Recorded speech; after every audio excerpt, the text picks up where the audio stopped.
Hello all, welcome back to my channel. So Angular 12 release हुआ है और last tutorial में बताया था कि इसमें क्या क्या नए फीचर्स ऐड हुए हैं। सो उसका लिंक मैं डिस्क्रिप्शन बॉक्स में दे दूंगा। इस वीडियो में मैं बात करने वाला हूँ, एक नया एप्लीकेशन क्रिएट करेंगे, उसका आर्किटेक्चर देखेंगे, क्या फाइल्स एंड फोल्डर्स इसमें क्रिएट होते हैं। तो सबसे पहले एंगुलर 12 पे काम करने के लिए आपके पास CLI इंस्टॉल होना चाहिए। तो CLI इंस्टॉल करने के लिए कमांड पे जाएंगे, कमांड प्रॉम्प्ट ओपन करिए और इसमें लिखिए npm। और npm इंस्टॉल करने के लिए सबसे पहले मेरे पास होना चाहिए node.js फाइल। सो आपने उस पर ब्राउज़र पे चाहिए और यहाँ पे लिखिए node.js डाउनलोड पे जाइए और लेटेस्ट वर्जन इसका इंस्टॉल कर लीजिए। आपका विंडोज़ है या मैक है, कोई सा भी है, तो आप उसके अकॉर्डिंग इस पर डाउनलोड कर सकते हैं लेटेस्ट वर्जन। अभी ये 14 चल रहा है, ठीक है।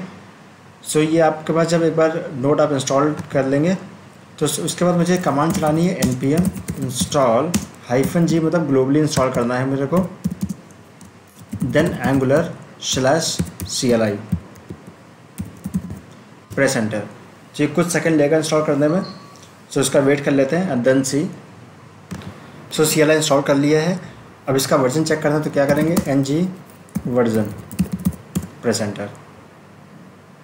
सो ये आपको पता चल जाएगा कौन सा वर्जन इंस्टॉल हुआ है। सो ये इसमें बता दे 12, ठीक है। अभी इंस्टॉल हो चुका है। अब मैं विजुअल स्टूडियो ओपन करूँगा और एक एप्लीकेशन क्रिएट करते हैं। सो इसका मैं टर्मिनल ओपन कर लेता हूँ। सो एप्लीकेशन इंस्टॉल करने के लिए मुझे लिखना पड़ेगा ng new and then application का नाम। सो मैं इसको लिख लेता हूँ टेस्ट ऐप 12। सो यहाँ से ये कुछ डिपेंडेंसी इंस्टॉल करेगा और कुछ कॉन्फ़िगरेशन पूछता है सबसे पहले इंस्टॉल करने से पहले। सो अभी मैं दिखा देता हूँ, राउटिंग ऐड करना है नहीं करना है। तो मुझे बोलना हाँ ठीक है, राउटिंग मैं ऐड करूँगा, या बाद में भी ऐड कर सकते हैं।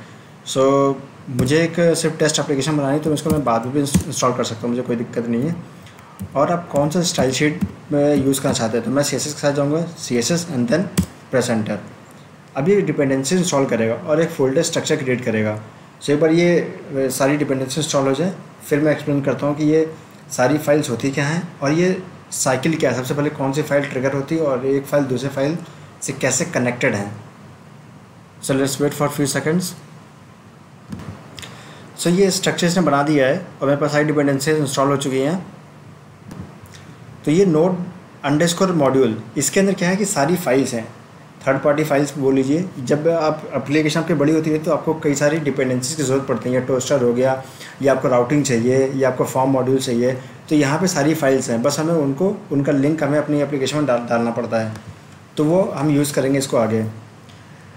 SRC फोल्डर बहुत इंपॉर्टेंट है क्योंकि इसी के अंदर आपका एप्लीकेशन रिसाइड करता है और सारी फाइल्स जो होती हैं जो आप डेवलपमेंट करेंगे वो सारी फाइल्स इसी के अंदर होती हैं। जो बाहर फाइल्स हैं SRC के अंदर वो सारी एज अ कॉन्फ़िगरेशन फाइल्स हैं, ठीक है। ऐप के अंदर आप सबसे पहले देखेंगे कि ये 4-5 कुछ फाइल्स हैं, इनको बोलते हैं मॉड्यूल। सबसे पहले ये जो फाइल है app.module.ts, ये होती है मॉड्यूल फाइल। सबसे इंपॉर्टेंट फाइल ये है मॉड्यूल फाइल, ठीक है। उसके अंदर आता है कंपोनेंट से ही 4 फाइल अटैच होती हैं, TS फाइल, spec.ts, HTML और CSS। जब आप कोई नया कंपोनेंट क्रिएट करेंगे तब भी 4 फाइल्स आएंगी और ये 4 फाइल्स ही बना के एक कंपोनेंट बनता है, ठीक है। और फिर ये है राउटिंग फाइल। सो राउटिंग फाइल क्या करता है कि जब आप मेन्यू क्रिएट करते हैं तो आपने देखा किसी मेन्यू पर क्लिक करते हैं तो एक नया पेज खुलता है। तो वो सारी कॉन्फ़िगरेशन हम राउटिंग फाइल में करते हैं कि कौन सा मेन्यू पे क्लिक होगा और कौन सा पेज ओपन होगा। तो वो सारी कॉन्फ़िगरेशन यहाँ पे करता है। तो इसको नेक्स्ट किसी ट्यूटोरियल में अच्छे से देखेंगे। सो इसको मैं अभी क्लोज़ कर देता हूँ। सो app.module.ts ये बहुत इंपॉर्टेंट फाइल है क्योंकि एंगुलर में मॉड्यूल वाइज ही स्ट्रक्चर बनता है। सो मॉड्यूल क्या होता है, मॉड्यूल होता है logical division of A project. एक एप्लीकेशन में कई सारे मॉड्यूल हो सकते हैं, जैसे कस्टमर है, एजेंट है, एडमिन है। और कस्टमर के अंदर कई सारी कई सारे पेजेस हो सकते हैं, ठीक है। रजिस्ट्रेशन है, उसका लॉगिन है, उसके ऑर्डर्स की डिटेल है, उसका खुद के पर्सनल डिटेल है जहाँ पे वो एडिट अपडेट करेगा, ठीक है। अपनी नोटिफिकेशन डिटेल देख सकता है। सेम विद एडमिन के कई सारे पेज होंगे, एजेंट के कुछ अपने पेज होंगे। तो वो सारे पेजेस जो होते हैं वो ऐसा कंपोनेंट ही होता है क्योंकि आप जो कोड लिखते हो HTML का, वो HTML फाइल पर लिखते हैं और वो HTML फाइल किसी कंपोनेंट से कनेक्ट होता है। क्योंकि आप यहाँ पर टेम्पलेट URL देते हैं और जो भी मैं यहाँ पे डिफ़ाइन कर दूँगा उस फाइल वो HTML उस पर्टिकुलर टेम्पलेट से कनेक्ट हो जाता है, ठीक है। सो ये स्ट्रक्चर हो गया। एंड इसमें फिर इसके बाद इंपॉर्टेंट फाइल है index.html, main.ts फाइल, और इसके साथ ही नीचे आता है package dot Jason and angular dot Jason. तो ये सारी जो इसमें कॉन्फ़िगरेशन होता है एंगुलर डॉट जेसन के अंदर, ये एप्लीकेशन लेवल पे कुछ कॉन्फ़िगरेशन होती हैं कि मुझे क्या नाम रखना है एप्लीकेशन का, या फिर मुझे जब मैं नया कंपोनेंट क्रिएट करूँ तो कितनी फ़ाइल हो सकती हैं, ठीक है। या जब एप्लीकेशन को मैं रन करता हूँ तो डिफ़ॉल्ट 4200 होता है, इसको मैं चेंज कर सकता हूँ किसी और पोर्ट में। तो इस टाइप की कॉन्फ़िगरेशन है जो एप्लीकेशन लेवल पे है, जो ग्लोबली एक आपके एप्लीकेशन के लिए होता है, वो हम एंगुलर डॉट जेसन में इम्प्लीमेंट करते हैं। तो ये बहुत इंपॉर्टेंट फाइल है, इसको चेंज करने से पहले आपको एक बार आप श्योर हो जाना, तभी आपने कुछ चेंज करना, अदरवाइज़ आपकी एप्लीकेशन चलेगी नहीं। So angular dot JSON same with package dot JSON, ये भी बहुत इंपॉर्टेंट फाइल है क्योंकि हम यहाँ पे डिफाइन करते हैं कि मेरा कमांड क्या होगा, स्टार्ट का कमांड क्या होगा, बिल्ड का कमांड क्या होगा, ng का कमांड क्या होगा, और आपके एप्लीकेशन का नाम क्या है, वर्जन क्या है एप्लीकेशन का। एंड देन ये सारी डिपेंडेंसीज़ हैं जो आपके एप्लीकेशन आपके लोकल सिस्टम पे इंस्टॉल्ड है, और जब आप इसको बिल्ड बनाते हैं तब कौन कौन सी डिपेंडेंसीज होंगी वो यहाँ पे डिफाइंड है। लोकल सिस्टम के लिए ये नीचे एक टैग बना हुआ है डेव डिपेंडेंसीज, ये आपको लोकल सिस्टम के लिए यूज़ होती हैं। तो ये फाइल बहुत इंपॉर्टेंट है, आपको इसमें कुछ छेड़ना नहीं है, कुछ चेंज नहीं करना है जब तक आप श्योर नहीं होते कि मुझे ये चेंज करना ही अपनी एप्लीकेशन के लिए, ठीक है। So let's run the application. उसके लिए क्या कमांड है, ng सर्व। ng सर्व से आप अपनी एप्लीकेशन को कंपाइल करते हैं और वो बिल्ड बनाता है, मतलब आपको चलाने के लिए। बिल्ड के लिए तो दूसरा है, जब हम बिल्ड करेंगे। सो ng सर्व चलाया है, अभी एप्लीकेशन कंपाइल करेगा, मतलब कोई एरर है या नहीं वो देखेगा और उसका बंडलिंग करेगा, फिर भी देखते हैं। सो कंपाइल सक्सेसफुली, मतलब कोई एरर नहीं है, ऑब्वियसली अभी कोई एरर नहीं क्योंकि हमने कुछ कोड करा ही नहीं है, ये तो डिफ़ॉल्ट कोड पे उसी को रन करा है। So let's go to the browser, और ब्राउज़र पे इसको मैं रन करता हूँ 4200 पे। सो आप देखेंगे बहुत सारा HTML दिख गया, और ये HTML डिफ़ॉल्ट ही जनरेट हुआ है, अभी हमने कोई HTML अपनी तरफ से इंटीग्रेट नहीं करा है। सो जो HTML इंटीग्रेट हुआ है वो कहाँ से आया, वो app.component.html पे कुछ HTML डिफाइन करा हुआ है डिफ़ॉल्ट, वही मुझे रेंडर दिख रहा है ब्राउज़र पे। सो वो दिखा कैसे, एग्जाम्पल मतलब सबसे पहला क्वेश्चन है कि दिखा कैसे, कुछ और कंटेंट क्यों नहीं दिखा।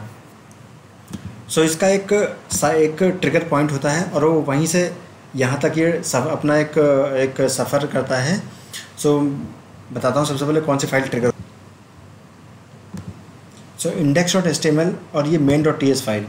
सो main.ts फाइल ये ट्रिगर पॉइंट है अपनी एप्लीकेशन का। सबसे पहले जो फाइल ट्रिगर होती है वो main.ts है। तो कई बार ये एप्लीकेशन इंटरव्यू में पूछा भी जाता है कि सबसे पहले कौन सी फाइल है एंगुलर में जो ट्रिगर होती है जब आपका एप्लीकेशन ब्राउज़र पर रेंडर होता है, तो main.ts फाइल है।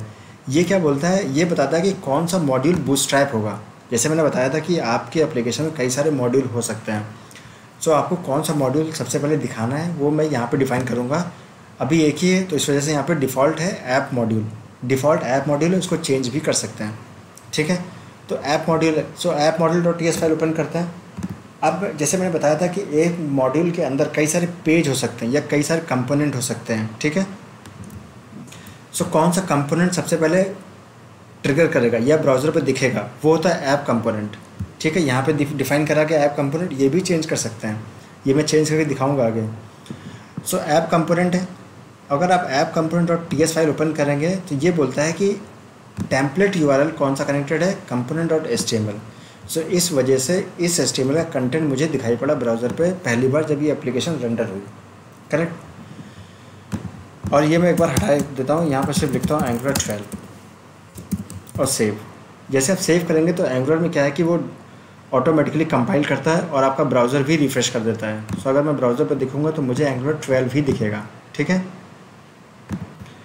TS फाइल क्या होता है, TS फाइल में जैसे आपको डेटा पोस्ट करना है API में तो गेट करना है, या किसी दूसरे कंपोनेंट को डेटा भेजना है, या किसी दूसरे HTML को डेटा भेजना है, तो वो सारी चीज़ें हमें यहाँ पे कोड करते हैं। या मुझे जो डेटा API से आया है उस पर कोई ऑपरेशन परफॉर्म करना है तो या अपडेट करना, डिलीट करना है, तो वो सारी चीज़ें TS फाइल पे ही कोड लिखी जाती हैं। HTML तो मुझे पता है कि सारी HTML कंट्रोल ही डिफ़ाइन करते हैं, ठीक है। टेक्स्ट बॉक्स है, डेटो बटन, चेक बॉक्स बटन, सो ये सारी चीज़ें यहाँ पे डिफ़ाइन होती हैं। और ये CSS फाइल है। CSS फाइल मतलब है कि उस HTML को डिज़ाइन करने के लिए क्या CSS लिखी गई हैं, इस वजह से ये फाइल है यहाँ पर। specs.ts फाइल ये टेस्टिंग पर्पज़ के लिए यूज़ होती है, तो अभी टेस्टिंग की बात नहीं कर रहे हैं, सो लेट्स लीव इट। और index.html इंडेक्स डॉट एचटीएमएल पे कुछ आपको टैग, ये सारे टैग तो पता ही है कि एचटीएमएल के टैग हैं, मुझे हेड का है, बॉडी का है, एचटीएमएल टैग है, लेकिन ये टैग क्या है? कन्फ्यूज़न ये कि ऐप हाइफन रूट ये कहाँ से आया? तो ये आया जब सबसे पहले मैं बताया था कि ऐप मॉड्यूल ट्रिगर होगा और ऐप मॉड्यूल के अंदर कंपोनेंट कौन सा ट्रिगर होगा?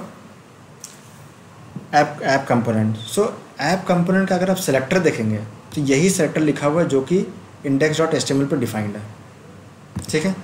सो किसी कंपोनेंट को अगर मुझे एचटीएमएल पे उसको दिखाना है तो आप सीधे सीधे उसका जो सेलेक्टर है वो कॉपी करके आप एचटीएमएल पर डाल दीजिए, तो आपका डेटा वहाँ पे दिख जाएगा। तो इस वजह से एचटीएमएल मुझे कंपोनेंट दिखाई पड़ा, और कौन सी फाइल सबसे पहले ट्रिगर होती है और क्या जर्नी है ऐप कंपोनेंट तक, वो मैंने एक्सप्लेन कर दिया इस ट्यूटोरियल पे।